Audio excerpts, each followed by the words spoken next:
Donald Trump is panicking and is in full cover-up mode on Sunday as 2 nuclear sites in the Middle East have exploded in the past 24 hours.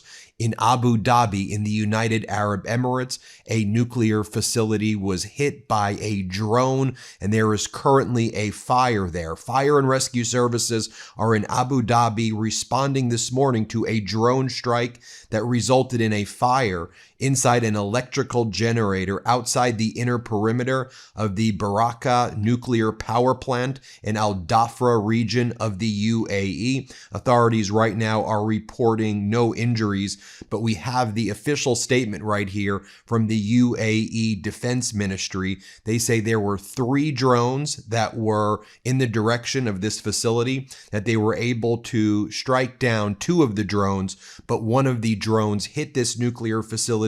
That nuclear facility is on fire. Then we turn to Israel. Yesterday, we saw a massive mushroom cloud after this explosion that was reported near the Stat Mika Air Base in Beit Shemesh. Israel claimed that this was a contained detonation and that it was pre-planned. There's a lot of red flags there in that there were no prior notices if you were going to do a contained explosion at a nuclear facility that results in a mushroom cloud. I'll show you some B-roll of what this looks like. You would normally tell the civilian population. And while Israel never announced this is their nuclear site, it is widely known that this is the area where they keep nuclear weapons, but Israel's going with controlled explosion at a civilian factory. Okay, so while Donald Trump says, oh, there's a ceasefire going on and we've moved on from epic fury, folks, in the past 24 hours, 2 nuclear sites in the Middle East are on fire. By the way, do you hear this being reported anywhere else? I mean, we can literally see the fires happening. So what is Donald Trump doing? Naturally, trying to start a war with another country, because this is what you do when you run a Ponzi scheme regime. You move on from one horrible problem by creating another horrible problem. You move on from one set of war crimes to another set of war crimes. And what do? You follow your same Ponzi scheme playbook. You go to your propaganda regime media that works with you to create pretexts for your war crimes in Iran, and you just do it again right now in Cuba. I kid you not. Axios, Barack Ravid, the guy who, in my opinion, works with Donald Trump before the markets open, and then all of a sudden there's a massive breakthrough. Ravid denies that. He goes, I don't know. I think it's worse that he denies it and says he doesn't know, so you're just being used as a pawn. Let people form their own opinions about that. But now here's what Axios has reported, and like clockwork, you've got the MAGA saying, aha, now we must invade Cuba immediately. Cuba, this is the story from this morning, exclusive Axios.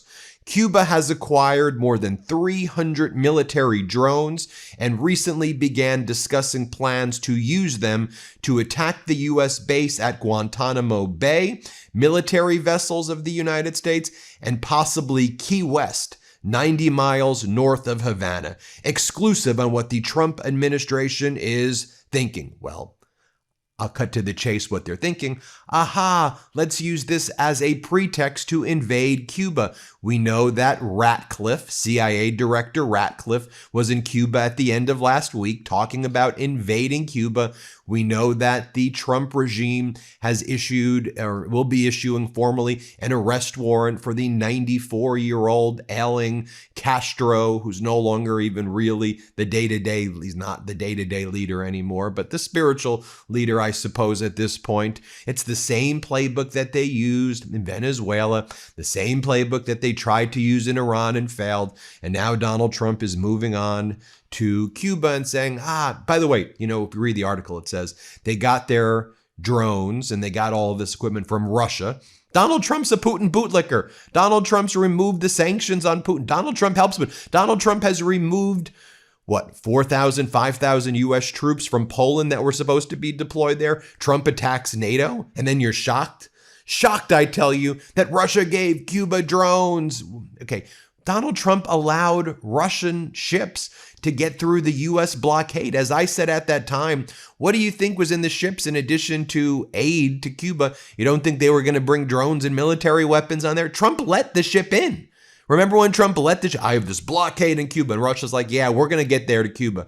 And Trump's like, it's only a blockade when it comes to the United States' former allies like Canada and Mexico and other countries that want to help Cuba.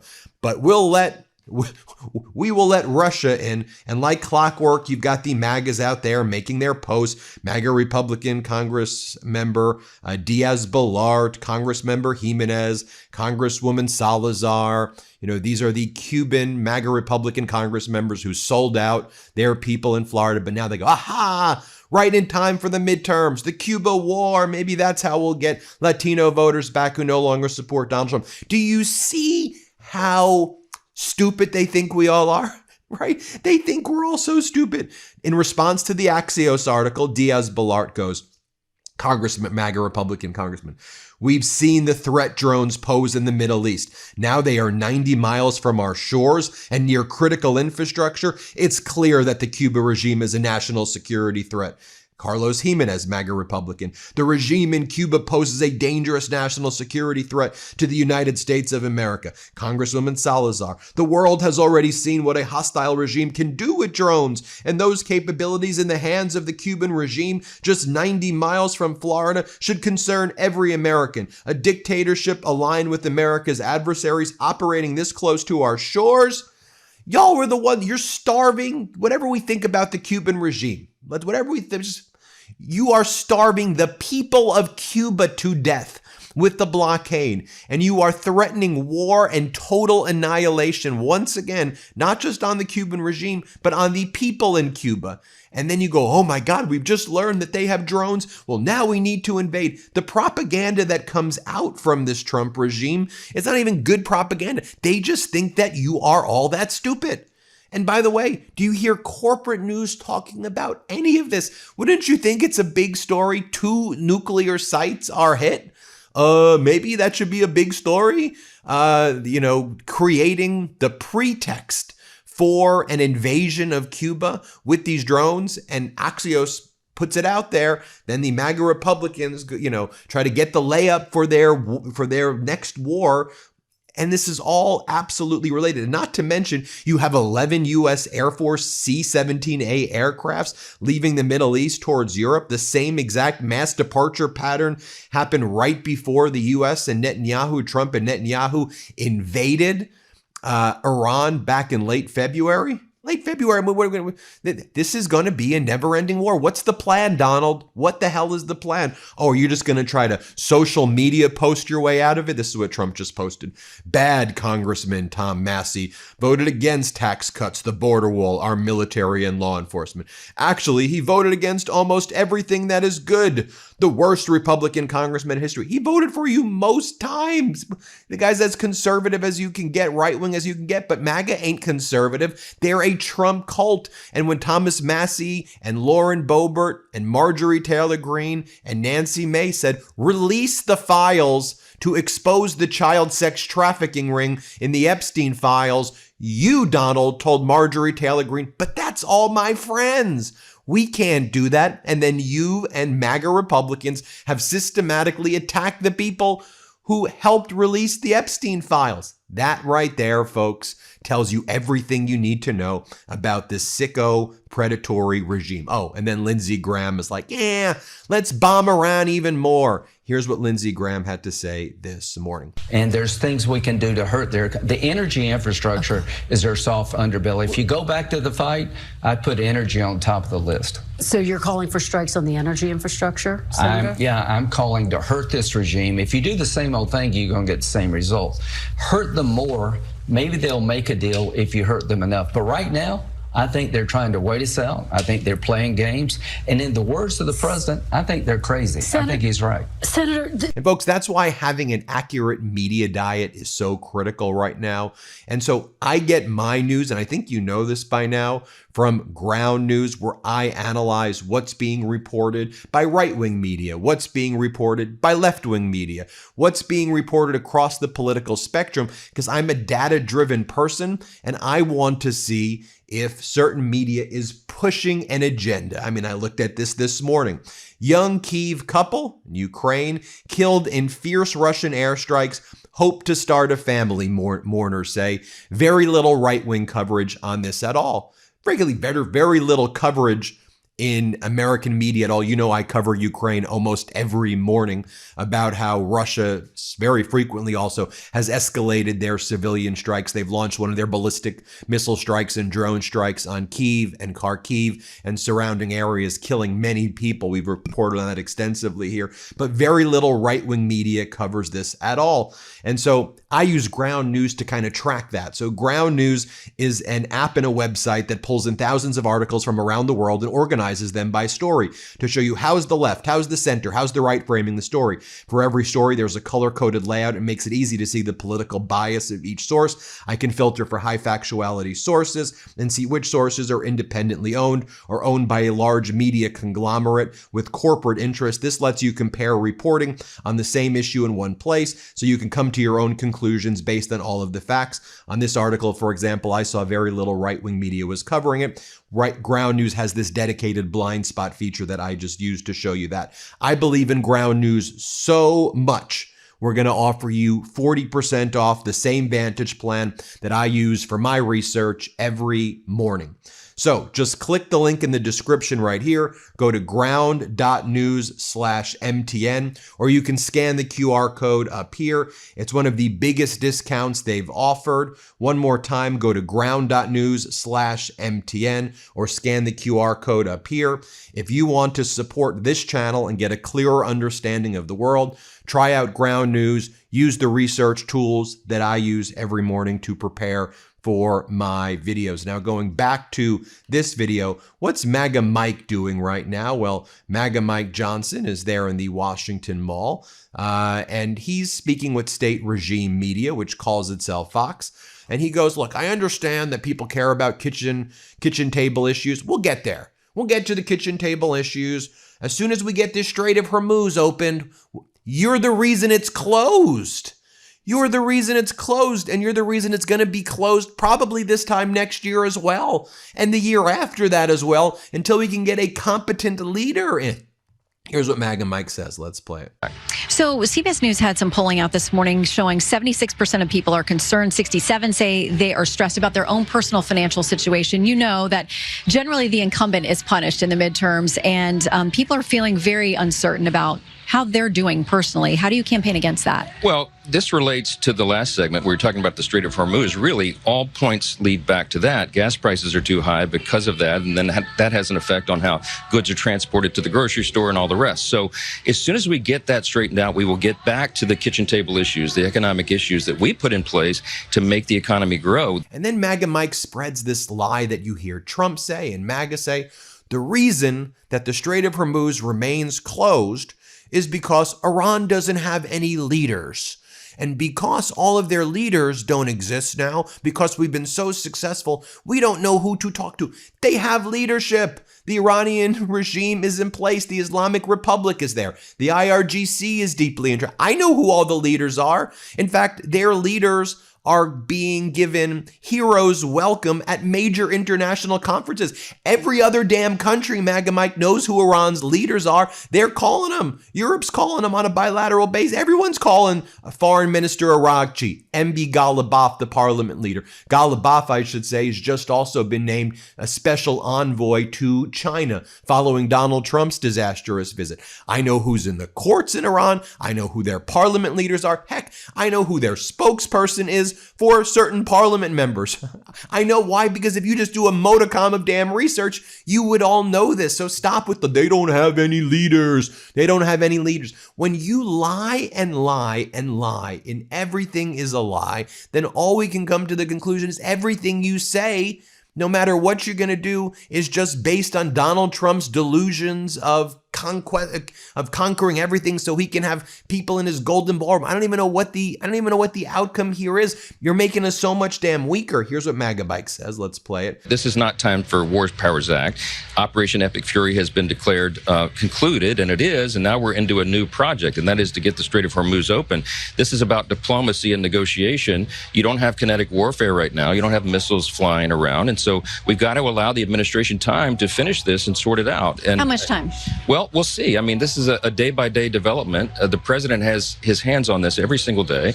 The Pentagon, the Joint Chiefs of Staff, everybody is involved. They're pushing it as aggressively as they can. The challenge has been in Iran, as I explain to everybody all the time, is we took out about 4 layers of leadership there. So they've needed some time to sort out who has the authority to get this straight. But I'm very optimistic about it. I've talked to allied nations around the world. They want to assist in this as well, getting commerce open so gas prices come back down to planet Earth. We get back to the economic issues and the conditions that we've set in place, the Republican-led Congress, to allow all boats to rise, so to speak, in the economy. We're excited about that. What do you say to your Democrat? And then you had Jamison Greer, the trade representative, making his rounds. And, you know, he's being asked, he's like, hey, what did you do on this trip to China? Like, what did we get? Because there was no deals announced. China's made clear that they've done no deals. They have preliminary discussions on soybean purchases. Yeah, under Biden, they were buying 29 million metric tons of soybeans. We didn't have to hear about whether or not they were buying soybeans. So when they stop buying soybeans and then buy half as many soybeans, that's not a win. When what we're talking about in Iran now is opening up the Strait of Hormuz, which was opened before, that's not a win.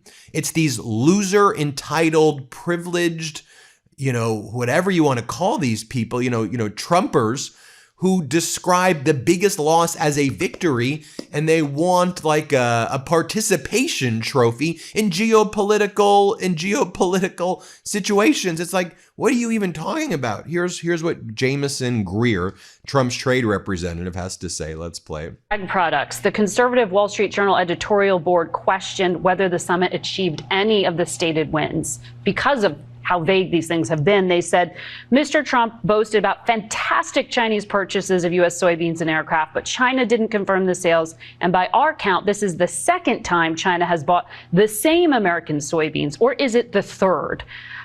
They're kind of arguing you're playing a shell game here with like re-announcing past deals on past agreements to purchase over a period of time. Can you answer these conservative skeptics with any specifics? So first of all, we've had a deal in place with the Chinese since October that they would buy 25 million metric tons of soybeans each year for the rest of the president's administration. So that deal is still in force. What we expect with the new purchase agreements, where the specific number will be announced very soon, double-digit purchases of aggregate agricultural products. When I say aggregate, I mean everything else. That could be soybeans, that could be beef, that could be grains, that could be dairy products, all kinds of things. So we have the existing soybean deal that they may be referring to, and then over on top of that, we have these agricultural products as well, and all of that will be facilitated by Board of Trade discussions with the Chinese. So still not nailed down, just an aggregate agreement. And then Lindsey Graham makes it very clear this morning that it is the Trump cult, that MAGA Republicans, if you don't pursue the Trump agenda, and the Trump agenda is hide the Epstein files, then we will target you and we will kick you out of the Republican Party. So Senator Bill Cassidy, who voted for impeachment to Donald Trump, he lost his primary, and now they're targeting Thomas Massie with, $40 million in the primary, with a candidate who refuses to even debate Massie, because Massie had the audacity to call for the release of the Epstein files and was instrumental in that. So now you're disloyal. Here, play this clip. News overnight. Senator Bill Cassidy losing his primary in Louisiana. You worked closely with Senator Bill Cassidy on a range of different issues, including a plan to replace Obamacare. He, of course, voted to convict President Trump back in 2021 in the impeachment trial. Now he's lost his seat. Are you glad that Senator Cassidy is no longer going to be your colleague, Senator? No, I like Bill. I thought he's a great senator, but he made a political decision. He voted to impeach President Trump, which would have ruined his political life. He could never run for office again. Massie's on the ballot Tuesday. He votes against Trump all the time. What's the headline? Trump strong. Those who try to destroy Trump politically, stand in the way of his agenda, are going to lose. Bill made a decision. What would LBJ do? Is it natural for a politician to go after people who try to destroy their political life? So Bill Cassidy's lost because he tried to destroy Trump. Massey's going to lose because he's trying to destroy the agenda. You can disagree with President Trump, but if you try to destroy him, you're going to lose, because this is the party of Donald Trump. And then finally, we've heard from Donald Trump's acting attorney general. What's their big agenda? Folks, they're focused on the 2020 election, and now our DOJ is doing a lot of work to make sure that they can prove to you Trump really won in 2020, and the 7-8 million votes that Biden won by, it was all one big mirage. And every one of these court cases that federal judges, Trump judges, George W. Bush judges, Reagan judges, and Democratic judges, that all these judges saw, they didn't really have the facts. You know who has the facts? The people who have the facts are the people who are hiding the damn Epstein files. Trust the Epstein class. No, thank you. No, thank you. I'm not going to trust the Epstein class. You are a bunch of frauds, con artists, losers, and pathetic individuals. Play this clip. Hiding what they're doing. And so that's why we're very focused on finding out whether the right people voted, whether people who were supposed to vote voted, whether there was one vote cast per voter. And that's what we're doing in multiple states. And I expect, and again, people, you'll say to me, how long has it taken? Why is it taking so long? And the reality, the answer to that is because it takes a lot of work to uncover what happened in 2020. It takes a lot of old, good old-fashioned law enforcement police work, which is what we're doing, and we have great prosecutors working on it as well. And I expect that, and I assure the American people that as soon as we have something to say for it, whether it's charges, whether it's a report, whether it's the results of an investigation, the American people will learn about what we've uncovered. Yeah. And this is how this Fox segment then ends, with Maria Bartiromo saying, all right, we're going to find out 2020, huh? That's what Americans care about. We're going to find out 2020, huh? Yeah, we're going to find out 2020. Dude, what are you talking about? Americans just want their health care. Americans just want to be able to afford things, be able to afford gas and afford groceries. 2020, huh? 2020. Here, play this clip. The election was stolen. I'm not going to promise there's going to be a definitive answer. That wouldn't be fair to you or anybody else, but we are looking at it and we're hoping to get one.